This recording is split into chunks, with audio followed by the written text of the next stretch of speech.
Oh no! Brandon Young with a huge challenge this weekend against one of the best rotations in baseball, and this man suffers a major injury. Another Orioles pitching prospect goes down.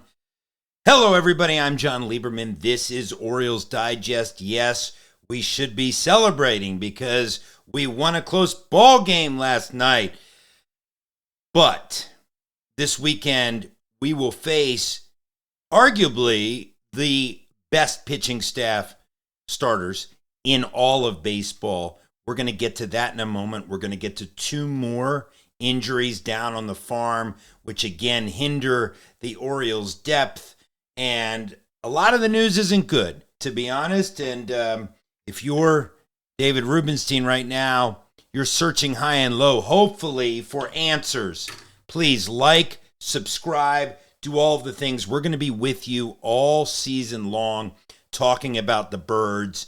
And I think I have really finally gotten to the core of the issues with this team, because we've talked a lot about the pitching, right? Talked a lot about the starting pitching with an ERA north of 6. We've talked a lot about the relief has been pretty good, but also spotty at times. We've talked about the lineup. They can't hit with runners in scoring position, and it's either feast or famine with the birds. When they score less than 3 or 4 runs, generally they don't win ball games. Last night they did. The defense, sloppy at best as well. So you take all of those parts of the game, but I think I found the stat that speaks to this in spades. Hopefully you can see this big enough. Let me make it even bigger. I'm going to spend some time on this, so get used to this graphic, please. This is run differential on the year. So the Cubs have the best run differential at plus 43, followed by the Mets at plus 36, followed by the Yankees at plus 31. I'm not going to read everything to you. When you go down and you look at the 28th team in all of baseball, almost dead last, you see the Orioles. And when you break it down, the Orioles have a minus 27 run differential, okay? And at home, they're even worse than on the road. At home, a minus 18 run differential. And when they're away, a minus 9 run differential. But here's the staggering stat, right? Last year we didn't have this, amazing run differential. We were in the top half of baseball with that plus 85 last year. But that right there tells you a lot about, we're at a negative 27, smaller sample size, I get it. But within the league, we've dropped at least 15 spots in run differential this year. And this really tells the tale. If you have a 27 run differential, through the number of ball games that we've played, you're not going to win that many ball games. You're just not. And so this statistic really speaks to me. And here's what kind of scares me. First, I'm going to go to the part that doesn't scare me, that I'm actually, excited about for this weekend, and that is Brandon Young.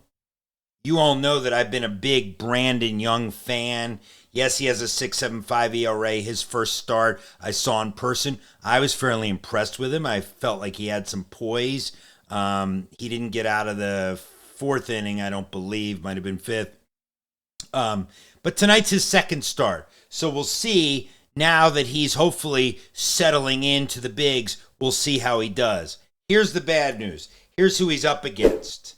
He's up against a Detroit Tigers staff that clearly has one, if not the best rotation in baseball, because entering this week, 4 of their starters have ERAs under 3. And that's all 3. That includes all 3 that are pitching against the Birds this weekend, including Case tonight and Skubal on Sunday. This is concerning. A team that's not hitting against a team that is pitching lights out.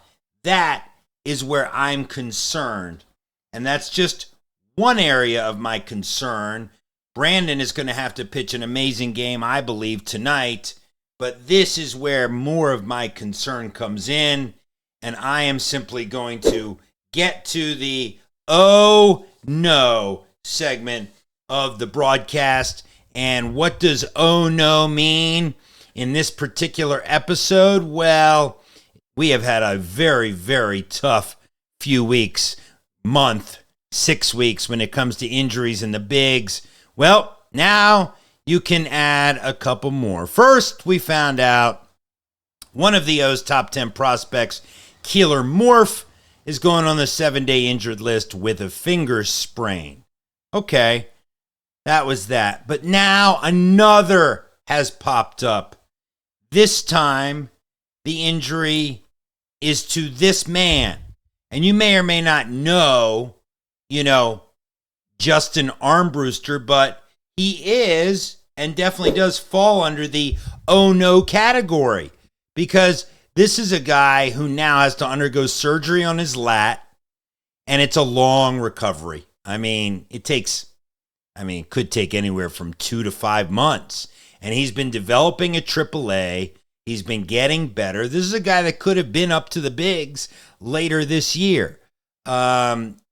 Small sample size this year, 3 appearances, almost 6 innings, a 0 ERA, 7 strikeouts, 3 walks. Last year he struggled, is mostly a starter. He had a 7.5 ERA. But the point is that there is some sort of issue here.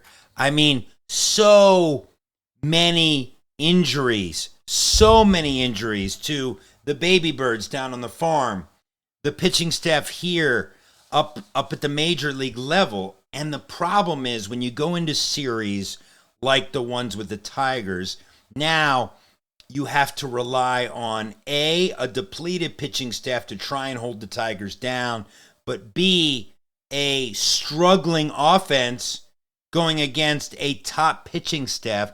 It's a recipe for disaster. Let's hope somebody comes through, somebody gets hot, other than Ced, and actually produces, this weekend. But it puts an awful lot of pressure on a guy like Brandon Young to come out and know that he can really only give up 2 or 3 runs to keep the birds in the game, unless we're all surprised and they get explosive. But again, keep your eyes on that run differential number. I think it's super important. Look, let's hope for the best. The season is still young. I've said it before. Time to be concerned, yes. Time to panic, not yet. I'm Jon Leiberman. This is Orioles Digest.